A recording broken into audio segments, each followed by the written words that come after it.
Education 101. An essay by Robert Allen Burton. This essay presents a long-form definition for education. It also discusses and validates the purpose of education. The overview of education is described from the author's personal perspective. Some details within his description may not be consistent with education viewed from your perspective. Also, this essay includes cynicism and sarcasm within an academic-like essay structure. Therefore, to say there is the presence of mockery within this essay would not be false. However, to suggest it is a work of mockery would be most likely an overstated criticism and the opinion of someone who has taken offense to some small aspect of the essay, for I do not think that anyone who reads this can honestly say objectively, there is no truth to Education 101 by Robert Allen Burton. 1. And so let us begin Education 101-2, Section 1. Education in general. We enter this world with a brain that you can compare to a brand new computer. It comes with its basic system files already in operation at startup. These control the operations of the senses, movements, and organ function. Like a computer, the brain has a capacity to store memory, and the human brain generally has a vast capacity. Some of this capacity will be used to store knowledge of specific skills. Keeping with the brain-computer comparative analogy, a learned skill is likened to the downloading of an app. The ability to learn specific skills may vary somewhat due to the genetics of your parents. Your family name can be thought of as the brand name of the computer in your skull. Although typically it is the father's name whom the offspring receive their brand name, but the mother's genetics are equally important, and she can be thought of as the tech specialist who made it possible for the brand name of the father to continue by teaming up to create an updated model. One way this computer brand, family name comparison doesn't fit is, two computer brands put out dominate the market, but there are a great many family names amongst earthlings. The brain's empty storage space is compatible with most skills, and an individual can learn completely different skill sets than those of their parents. As a human grows toward adulthood, they are constantly learning, downloading skills, apps, until hopefully they have become a body of knowledge that can sustain itself through the functions it is able to perform. These functions can be basic survival skills, but in modern times they are most often job duties. Survival requires food, shelter, and clothing. The quality of the food, shelter, and clothing is determined by the individual's ability to obtain these things. In primitive times, these things came straight from nature through the functions of the individual, but in modern times they are typically purchased through a financial exchange system involving what we call money. The volume of money that an individual is able to obtain is usually determined based upon what job duties they are able to perform for society. Ideally, those who perform the most difficult functions, and those who do it the best will obtain the highest standard of living. All of this is obtained by following a long path of learning, aka your education. Section 2. Formal education. Modern society has education systems. As an American, the author's description is derived from his personal assessment of the types of institutions with which he is familiar. The quality of education can vary. Individual education systems can be purchased, known as private schools. They can be crafted by a parent to comply with society's regulations. This is called homeschooling. The vast amount of the population goes through an education system provided by society itself through tax collection, and it is called the public school system. The function of the public school system, K through 12, is to educate children with the knowledge and abilities necessary to participate, function, and contribute to society. Those who wish to obtain a higher standard of living are presented with options after K through 12. This can be a trade school where an individual's brain downloads a specific app and they demonstrate that they, physically, are able to perform a specialized skill valued by society. It can also be college, where an individual is presented with another system of knowledge that begins on a broad range and is completed into a specific field of expertise. College education has levels of graduates. At the time when the various levels of degrees were named, the names of these levels were titled to appeal to what that student was likely to aspire to become upon graduation. Before I tell you the names of these levels, let me first apologize for the fact that the first one is dated and sexist, and the second one is kinda worse. In the times when colleges named these levels of education, a young man just entering adulthood could purchase an education and receive a degree intended to help him obtain a comfortable life as, a bachelor, and therefore it is called a bachelor's degree. In modern times, females and also those identifying as an alternate gender can also obtain a bachelor's degree.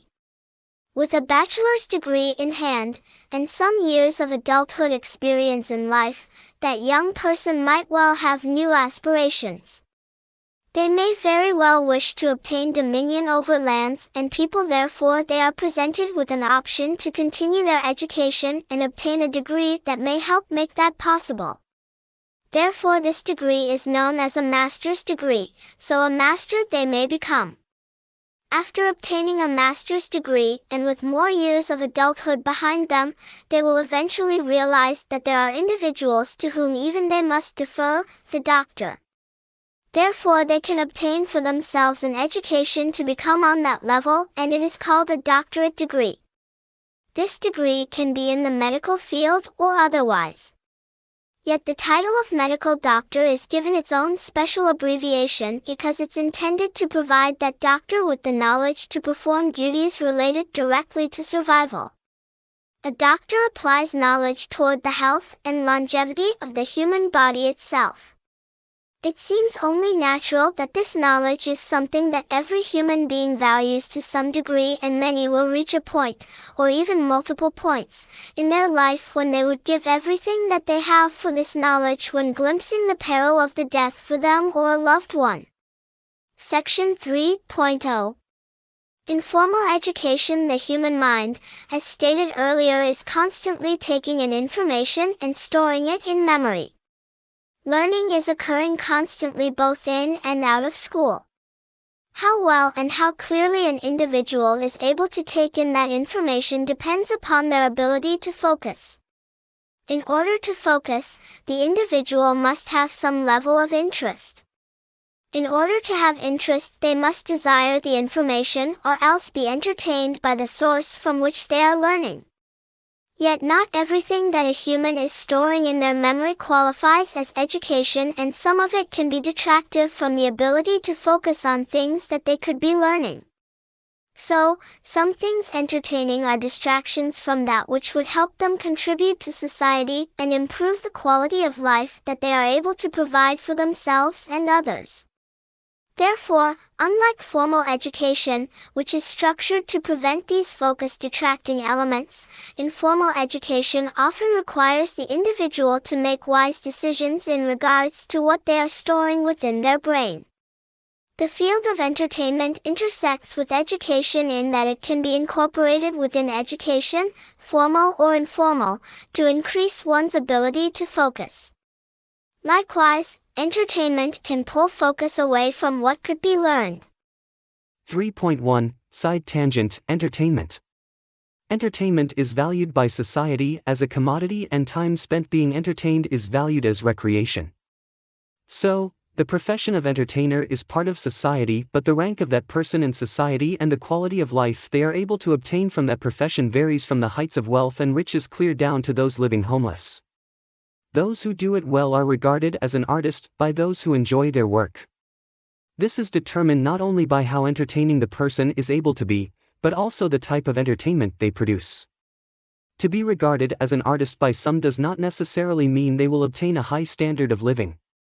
Instead, It is mostly determined by their connection to the business side of entertainment, and that can require them to abandon their own viewpoints and opinions to be used as a tool by a business in order to draw attention to a product or service a business is wishing to sell. Much of what determines what an individual finds entertaining depends on that person's personal interest, but a certain amount of interest is generated by biological processes going on within that individual themselves. The glands within humans produce chemicals that can heighten that person's state of awareness. Scenes of violence, scenes that are highly emotional, and scenes of a sexual nature can stimulate glands to produce chemicals that cause the increase of the individual's ability to focus.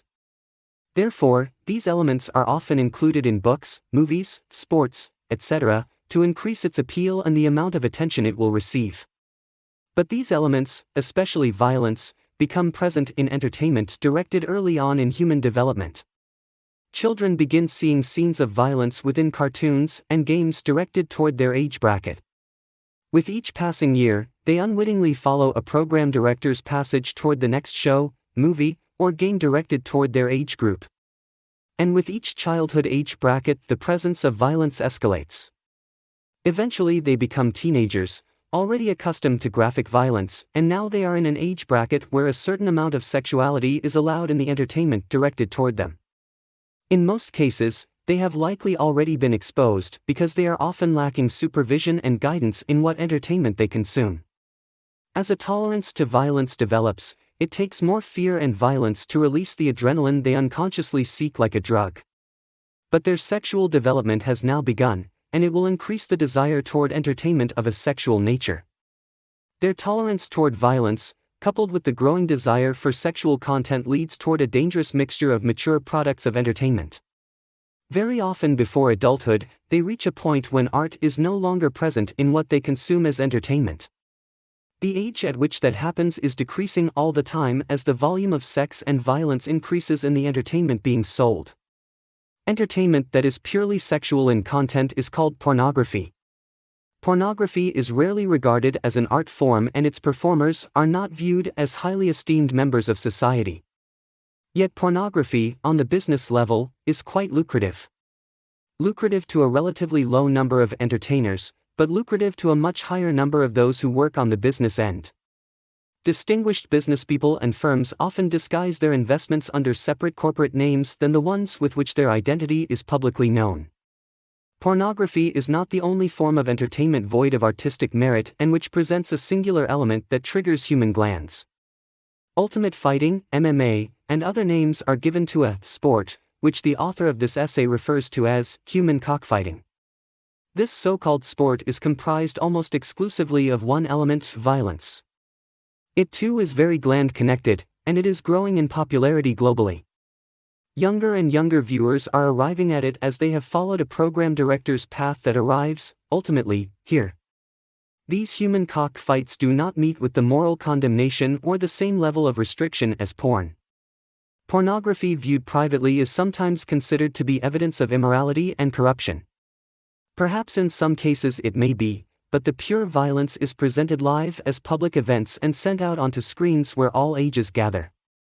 Ironically, entertainment depicting or imitating the acts through which a human life is created is deemed degradant even in privacy, while entertainment in the violent acts by which a life can be ended are public spectacles and increasingly mainstream. An explanation of why the fighting is accepted and the sex is condemned can be because the fighting involves a high level of learned skills and can educate people to learn self-defense, while pornography often replaces a real sex life and, according to some studies, even damages the ability to obtain one. The counter-argument to that could be that improving the skill of human violence is ultimately going to achieve the outcome of more effective violence, whereas some humans might well benefit by destroying their ability to have a real sex life. It is true that violence can be used for the good of protection. Yet for some individuals, damaged sexual function is desirable as a self-defense against the desire to chase, the ability to catch, and the cost required to keep happy the human with whom they may also later be accused of having damaged. Therefore, for some, a substitute for a real sex life could be a self-defense and even a social defense as well. But far be it from the author's intentions to glorify pornography nor endorse it, because from his disgruntled viewpoint, both porn and human cockfights are one and the same, entertainment industries without much educational or artistic merit, and they are sucking huge amounts of attention from the minds of the human populace at all-time high levels due to the near constant availability. They are both also draining a high percentage of what the population has available as expendable income to spend on entertainment. Therefore, many would-be artists have been left to choose between switching to becoming a martial artist or enter a field where they will be regarded as a sexual deviant in order to better their standard of living if they wish to be entertainers. And so concludes this side tangent about entertainment. Now back to more informal education. Section 3.2 Role Models. In times long before formal education existed, almost all children were primarily influenced by two role models. A child's two primary role models were the two humans whose physical bond brought them into being. These two role models provided their genetics so that they were likely to have the physical ability and the mental aptitude to perform the tasks which they saw their role models perform. The child witnessed the tasks that were directly applicable to survival within their particular environment. Boys usually saw fathers showing them how to be a functioning adult man, and girls usually saw mothers showing them an example of an adult woman. Yet boys and girls were both learning from both mother and father.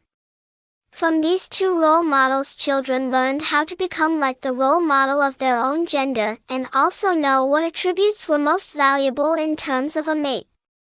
Certainly, in human history there have always been circumstances when children did not have access to one or even both parents. Both in good times and in times of war, periods of separation were sometimes required even in the best of households. Going way back in human history, times spent on the hunt and gather were times a parent was separated from the small children. But, hopefully, the child would experience the happy time of return from that parent, often with the elements needed for the sustenance and enhancement of their own life. Naturally, they would pay close attention to the happy stories of the hunt and gather. Children of more recent human history learned from their parents about the science of agriculture. All the way up to even the present, children may listen to a parent returning home with a personal interest if they have been taught to understand why these periods of separation caused by work are taking place. They can learn all about what they should seek and the value it has to them. They can also learn what to avoid and the dangers that are possible. In former times, and far less frequently in modern times, children ultimately may accompany a parent and learn to perform the actions through which their family's survival and providence has been achieved. So much time has passed and so many tools have been invented. So much development in technology has taken place since those primitive times. All of it was intended to be an improvement upon what had been before. Yet have we increased the time available for a mother and father to be role models for their children? Have we improved upon the purity of a life spent with a close bond to nature? In most cases, the opposite is true. The two-income household, the high level of divorce, and even the formal education system are factors restricting the availability of time for children to observe their parents as role models. If only a single parent is in a household, that does not divide the amount of attention that a child receives nearly in half. The time available to that one parent to focus on that child is also divided because their duties are doubled. Often a single parent works two jobs, thus leaving that child with nearly no time to spend observing either of their parents as a role model. Instead, their role models are misplaced and replaced. They spend time at school where they will hopefully observe good role models. But a teacher's attention is divided by the number of students.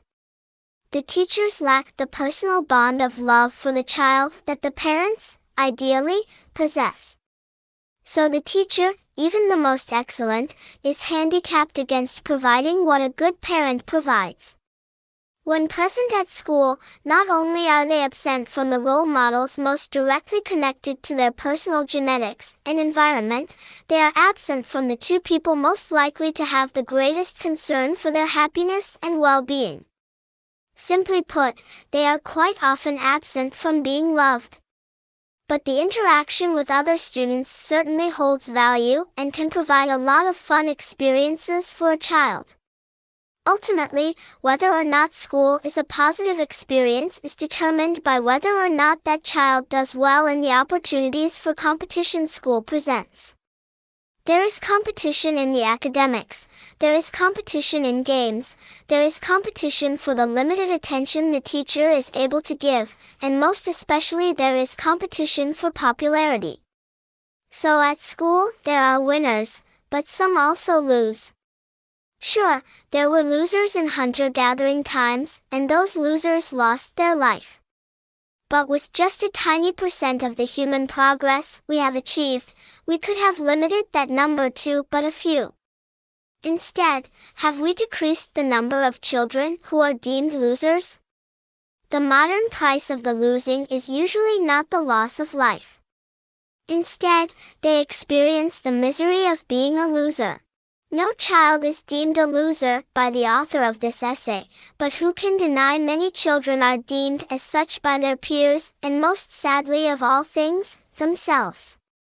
Winners or loser, either way they will come home from school hopefully to their parents, or at least a parent, but quite often only a television, video games, and the internet to observe and quite possibly also be observed by strangers.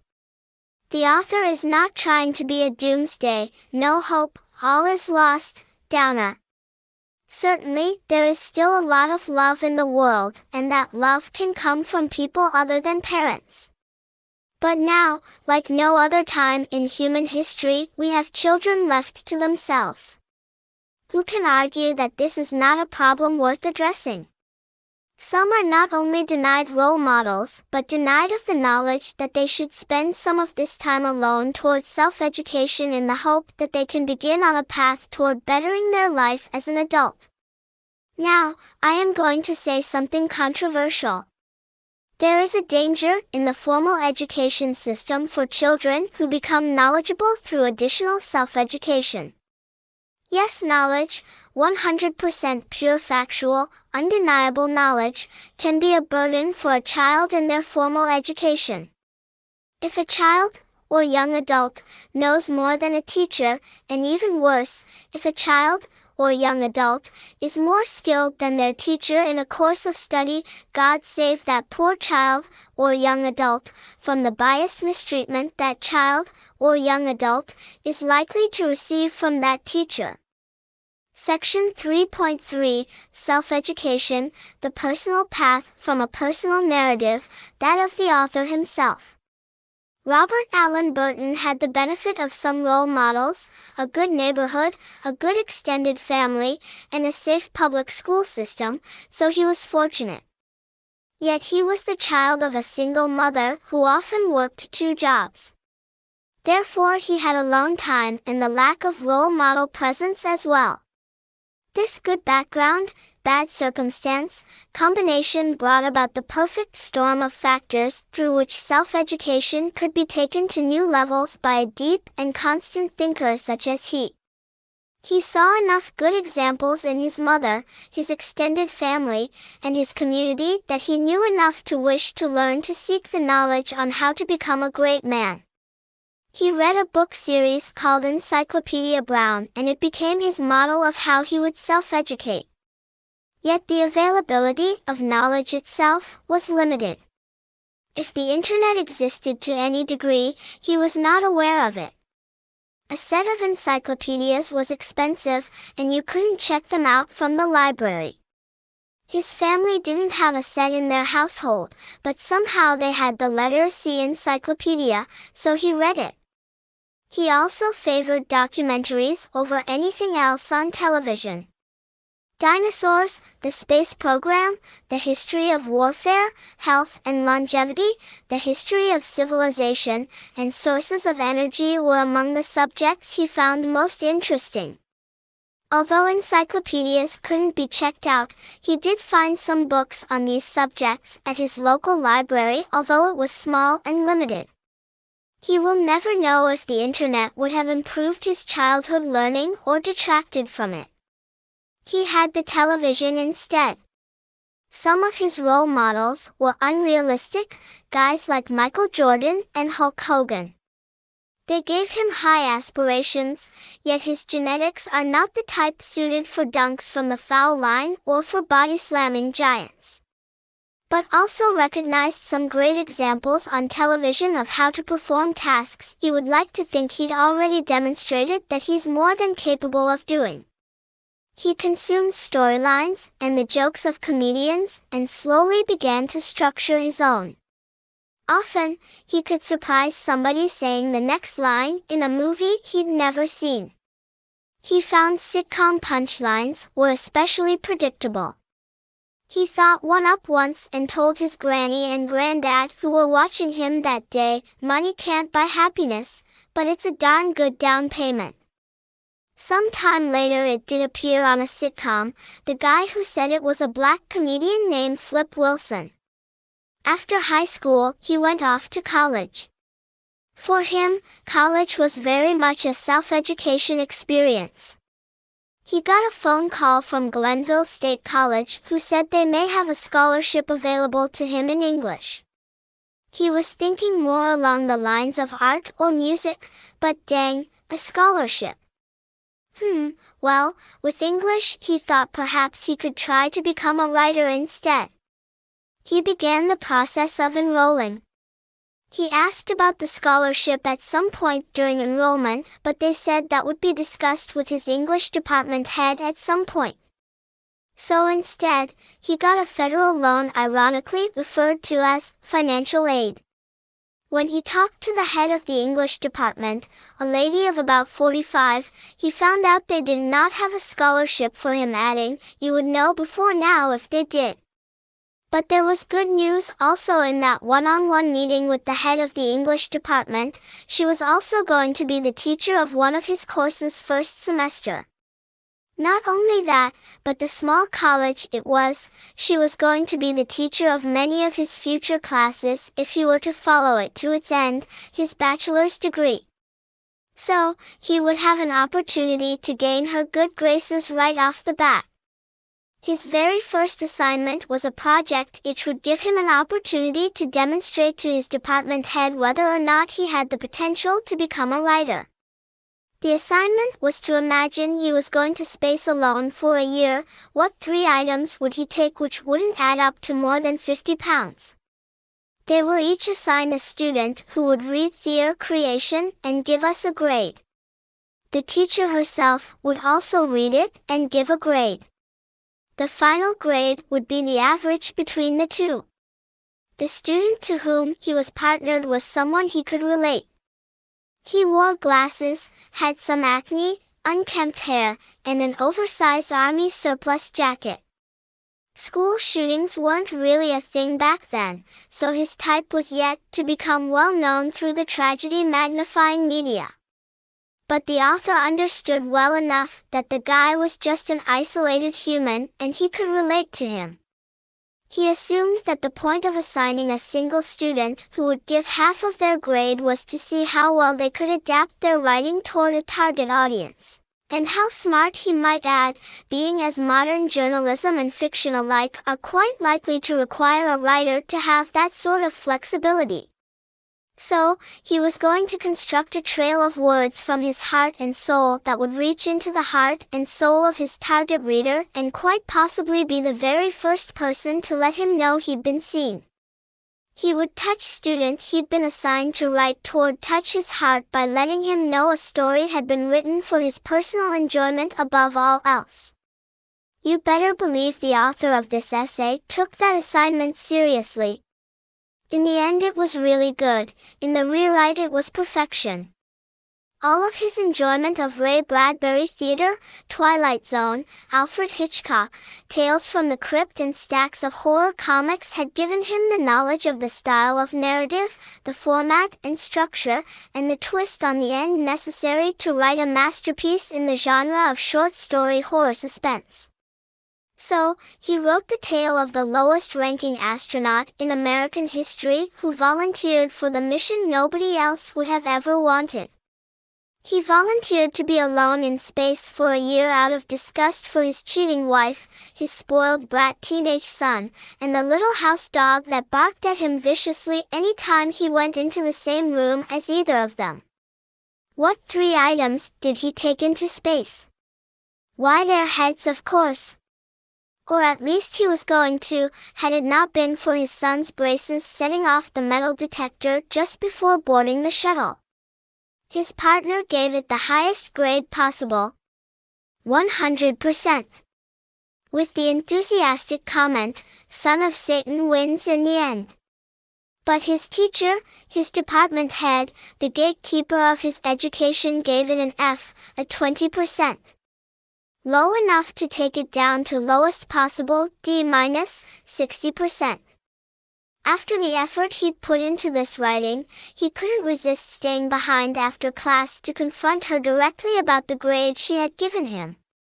He would explain to her how it was robbery of his honor, void of due credit, and the grade it deserved.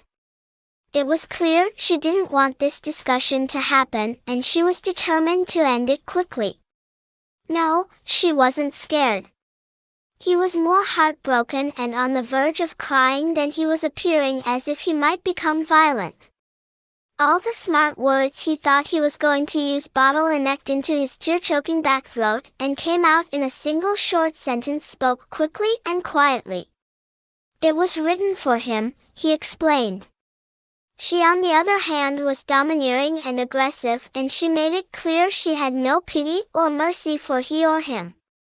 With a dismissive roll of the eyes and a raised voice she said, "You didn't even stick to the assignment. It was supposed to be you who was going into space. You were supposed to write about these items and why they were important for you to take them." Then she added more insult to the injury, "I was generous to allow it a passing grade." Our author replied, "Well, first, I had to imagine a scenario in which I would be going into space alone for a year." The surprise on her face and that moment of silence in which her eyes met his, that moment when she realized that in fact it had been he whom he'd imagined as the lowest-ranking astronaut in history, and in fact he had explained why it was important to take these 3 items, he'd explained that he would have 1 full year to revel in the only victory he'd ever achieved before ultimately being put to death for murder. In that moment of silence, she most likely even realized that he didn't think of himself as a loser at all.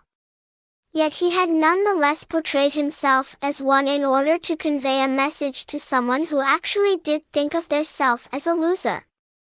In that exchange, from he to him, he knew for sure that he wasn't a loser, or else the author wouldn't have done such a thing. But the look of surprise evaporated as her ego reminded her that she was the boss and he needed to write what was pleasing to her first and foremost. As her brows lowered, they informed him that his gateway to his English degree from her department was forever sealed off from him. Her only response after the pause was, "No, you didn't." With his hopes of an English degree laying there in a shallow fresh grave, was this to be the point that the tears gush and he begged from her? Absolutely not. Instead he drove the nails in the coffin lid himself. Our author spoke out in rebellion, "But I did anyhow. Did I do too much work? Was it too much imagination? Am I too creative to be your student?"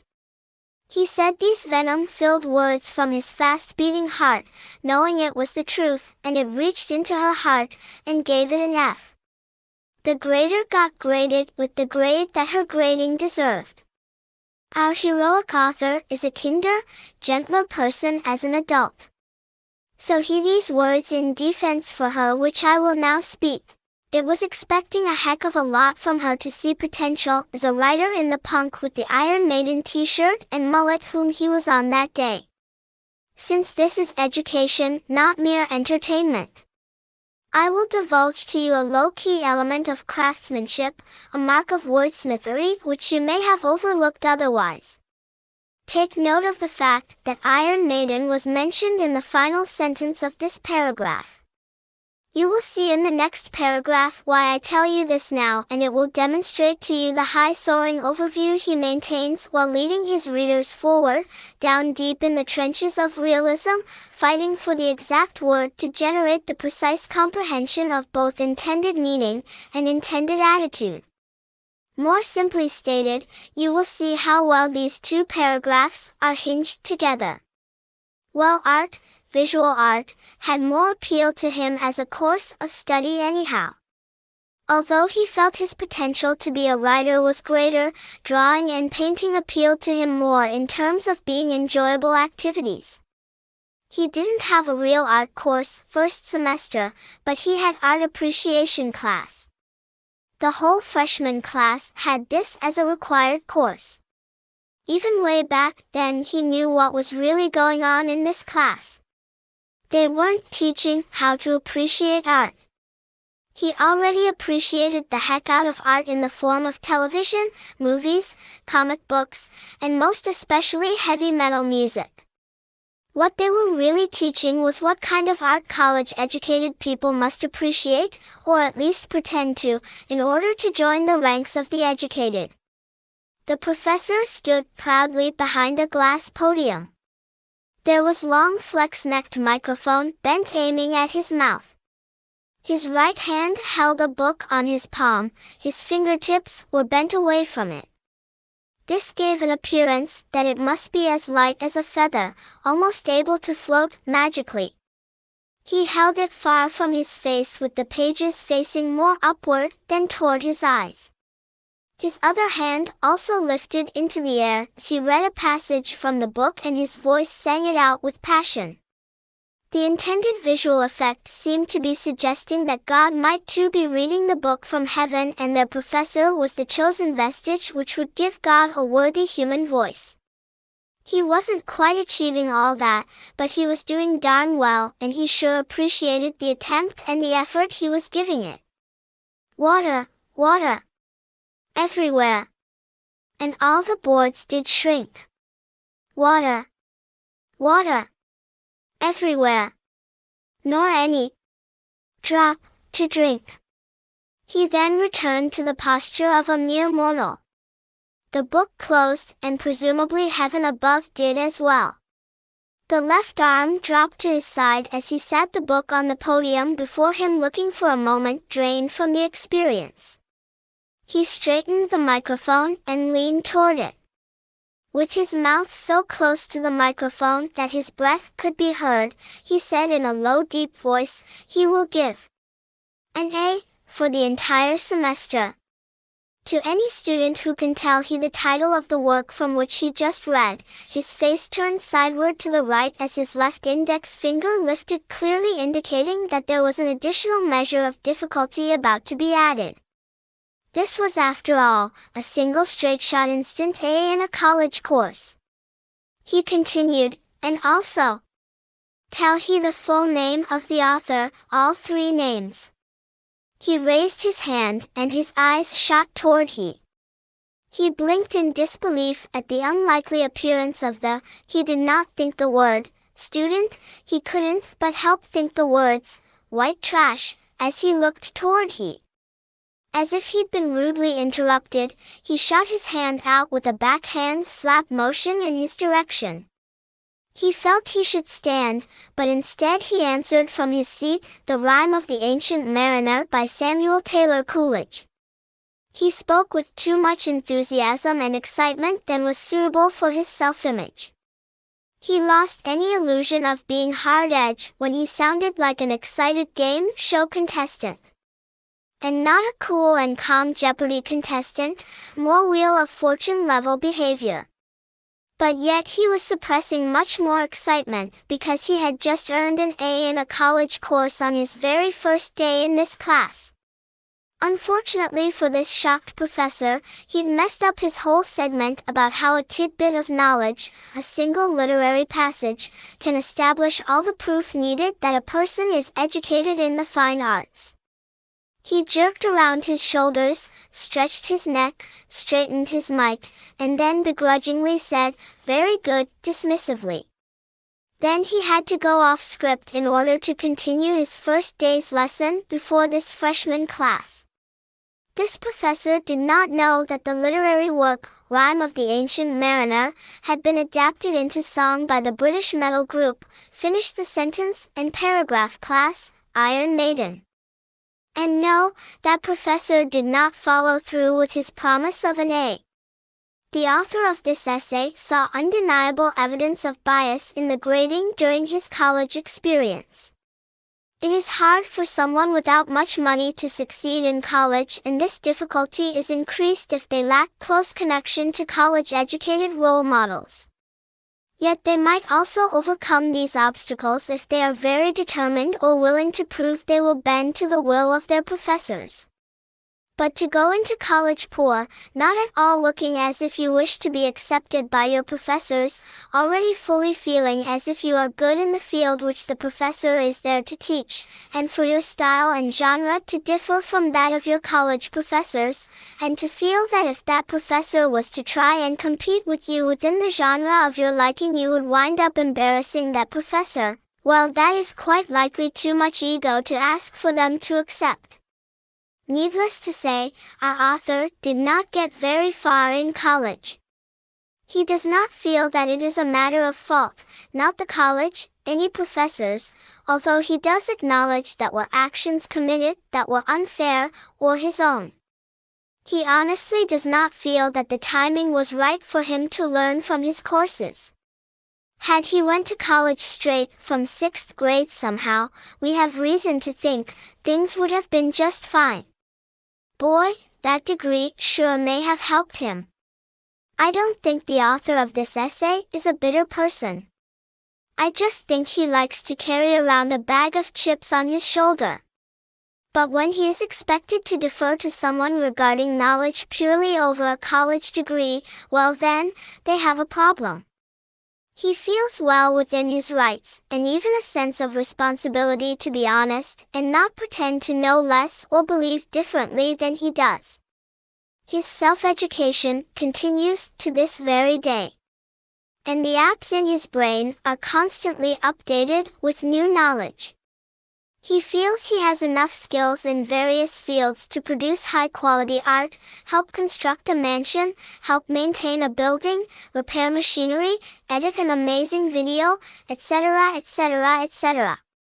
In the fields of art, he has no connection to the business end, and in the fields, which he has technical knowledge, he lacks the degree to get in the door. So sometimes his artworks are tossed out for free on social media, such as this one, as if it were chicken feed. Sometimes he is hoping just to hear a single cluck. As for this one, quite frankly Scarlet, he don't give a cluck, he knows it's good. Final section. 4. Summary of Education 101. You have now all the key points of what education is. It is always available, and it can last your whole life. It comes from many sources, and those which appeal to you are the ones which you are most likely to be able to focus upon and retain. Most of the higher-paying occupations require a degree from formal education. In the fields involving technology, the knowledge obtained in one's freshman year may be outdated by one's senior year as equipment, new medicine, new apps, etc., etc. replace the old. So much of the knowledge that is being applied by film creators, game designers, medical specialists, etc., etc. has been learned on the job, in formal education, or on the computer, self-education. Yet the jobs themselves can only be accessed through the formal collegiate path, which is both expensive and guarded. By and large, college education remains in the hands of those with money. No matter one's aptitude and desire to learn, you just might be too poor, or you might be unfairly treated and judged based upon appearance and demeanor, and as unlikely as it may sound, you just might be too smart and too skilled for your own good. Self-education does not give you a degree which establishes you with rank and title in society. But if you are truly interested in the source of the information, if the information holds valuable knowledge and artistic merit, if you seek it more than you do the pollution that juices your glands, ultimately class, you too can become like he. So damn clearly educated that you make stuffy snobs sick to their stomach as they realize that you are also totally grounded, socially relevant, and armed with enough wit and wisdom to make the historical seem contemporary and the contemporary seem historical. Please stay with me, college-educated readers. You are not condemned by this writing, nor are your degrees hereby scoffed at. No, they do not make you smarter than me, but they opened up doors to you that for me remain closed. Hopefully, they have helped you obtain a good standard of living and surrounded you with interesting people. Just please do not let that degree become a fence that restricts your social circle and prevents you from allowing you to focus attention on people, art, and knowledge which you find quite interesting even if it comes from sources who are supposedly socially beneath you. It is quite possible that their ideas are above and beyond what you have learned. Speaking on the behalf of the author, the people he has discovered to be geniuses, on first impression he felt didn't see genius, he first saw a hint of madness, the telltale sign of one who is rarely fully understood. Only when someone comprehends them, are they revealed to be genius. The author of this essay, or another individual just like him, may at times be bent and humbled in your sight by being your servant or the servant to another. They may have appeared to you even lower, as total cast-outs. But right now, in your mind's eyesight, they rise to speak as they are, your equal. There is nobody higher. There is nobody lower. The author learned this through the wisdom he found in just one book. It is a book that is scoffed at by some deemed to be intellectuals and some deemed mere punks. Yet it is also embraced by intellectuals and some who are deemed to be punks. It does not give the key to open the doors of high society. It gives only knowledge to ask for one door to be opened. But at least one point in your life, it will be the knowledge you will value more than all your wealth, your esteemed title, and your social rank. Therefore, the key is held in the hand of one you have rejected, persecuted, judged, humiliated, betrayed, and cast out. It is given freely to all who ask, but who can dare ask anything from whom you've done these things? The author says, relax. If you think he's referring to himself, he is just a student to the rabbi to whom he refers. In fact, he feels a bit of surprise that he was able to dust himself off from the side tangent on entertainment and conclude his essay cleansed in your eyes. But he may not feel clean when he stands in his rabbi's presence in his final hour, hopefully with enough gumption to ask for forgiveness, which is to say, please grade with a curve. It can only be accessed by love for the rabbi, and without it, no one can pass.